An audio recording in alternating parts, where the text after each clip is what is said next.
बात अगर रोज़गार की कर रहे हैं तो पहले 2 करोड़ सालाना नौकरी का हिसाब पहले अपने प्रधानमंत्री से मांगें। फिर झारखंड जो अभी अपने पहले साल में 10 महीने कोरोना से लड़ा है तब बात करें। इस सरकार की मंशा नीयत सब नेक है, साफ है। हम लोगों के मुख्यमंत्री जी आने वाले साल में मुझे रोज़गार को लेकर के जो युवाओं की उम्मीद है उसकी शुरुआत हो चुकी है। झारखंड में सरकार ने अपने 1 साल पूरे कर लिए हैं। हेमंत सरकार ने, हमारे साथ महिला विधायक हैं, कांग्रेस की विधायिका हैं। मैडम, आपका नाम तो सब कोई जानते हैं, कोई दीप नहीं जल पाया 1 साल में ऐसा जिसको लोग उदाहरण के स्वरूप रख सकें। नहीं पांडे जी, दीप ज़रूर जला है इस पूरे साल में। कोरोना जैसी विपत्ति से लड़ते हुए भी झारखंड ने ऐसे मिसाल कायम किए हैं जिसको सिर्फ देश ही नहीं पूरा विश्व अनुकरण कर सकता है। जिस तरीके से हम लोग अपने मज़दूरों को वापस सम्मानजनक तरीके से राज्य में लाए, चाहे जो खाद्य सुरक्षा के माध्यम से जो राज्य डबल इंजन की सरकार होते हुए भूखमरी के लिए बदनाम हो गई थी पूरे देश में, उस राज्य को हम लोगों ने कोरोना की जैसी विपत्ति में कोई ऐसी घटना नहीं होने दिया है। मनरेगा के तहत ग्राम की जो अर्थव्यवस्था है, ग्रामीण जो अर्थव्यवस्था है वह संभली रहे, वो हम लोगों ने सुनिश्चित किया है। तमाम ऐसे काम हैं। पूरे कोरोना की महामारी के लिए जो स्वास्थ्य सुविधाएं थी वो तो पूरे विश्व में उसकी तैयारी नहीं थी, फिर भी हम लोगों ने जिस लचर व्यवस्था में हमें व्यवस्था मिली थी उसके बावजूद झारखंड ने मिसाल कायम किए हैं। तो मुझे नहीं लगता कि जिस दीप की बात आप कर रहे हैं वो नहीं जला है। इस राज्य के युवाओं को, महिलाओं को, आदिवासी अक़लियत सभी वर्ग के लोगों को इस सरकार से बहुत उम्मीद है। कुछ काम हम लोग मानवता का इस साल कर पाए, आगे आने वाले सालों में जो लोगों की, जनता की जो आकांक्षाएं हैं उसको हम लोग ज़रूर पूरा करेंगे।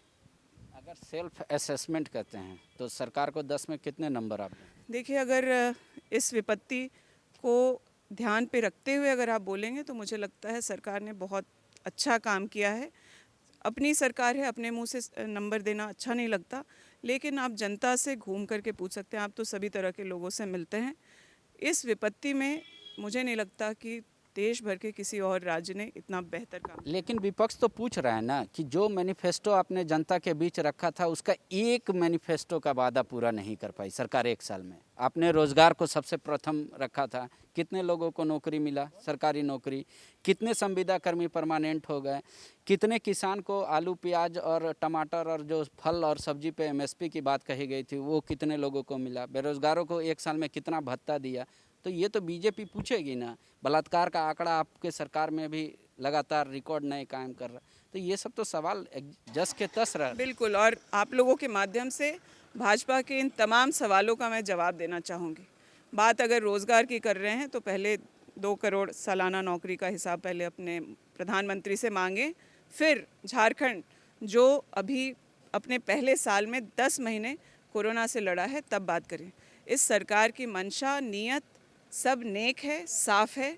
हम लोगों के मुख्यमंत्री जी आने वाले साल में मुझे रोज़गार को लेकर के जो युवाओं की उम्मीद है उसकी शुरुआत हो चुकी है। आप देख रहे हो खेल जो खिलाड़ी हैं उनको डायरेक्ट नियुक्ति की बात हो रही है। जो जितने संविदा कर्मी हैं, मैं उनसे आज हम लोगों का भी 1 साल पूरा हुआ है, मैं आप लोगों के माध्यम से उन लोगों को निवेदन करना चाहूँगी कि आपने पिछले सरकार के किए हुए कुकर्मों को बहुत तकलीफ़ से झेला है। हम लोगों को थोड़ा सा समय दीजिए। हम लोग आप लोगों के मदद से, आप लोग के सहयोग से आज सत्ता में हैं और हम लोग जो बोले हैं वो ज़रूर करेंगे। बलात्कार के मामलों के बारे में जो आप कह रहे हैं, भाजपा शासित राज्यों में इस तरह की महिलाओं के साथ घटना होने के बाद न्याय की कोई उम्मीद नहीं रहती थी।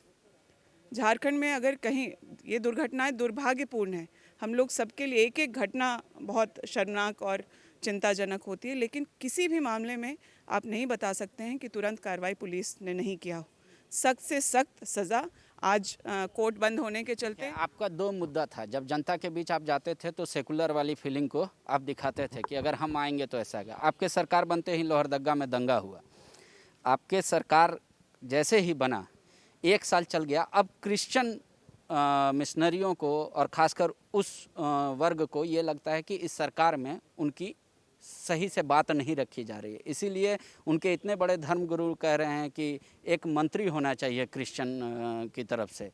तो ये तो आपकी ड्रॉबैक है। नहीं, मुझे लगता है कि उनके बातों को मिस इंटरप्रेट करने की ज़रूरत नहीं है। अपनी बातों को रखने का समाज के हर व्यक्ति को अधिकार है। आज अगर मैं महिला होने के नाते कुछ मांग अगर महिलाओं के लिए करने लगूंगी तो आप ये नहीं कह सकते कि राज्य भर की महिलाएं नाराज़ हैं। एक विशेष वर्ग के लिए कोई बात अगर रख रहा है तो उसका हम लोग सम्मान करते हैं। और अगर लोग अपनी बातों को रखेंगे नहीं तो सरकार को काम करने के मौके कैसे मिलेंगे? हमें कहाँ और मेहनत करनी है और कहाँ ताकत लगाना है।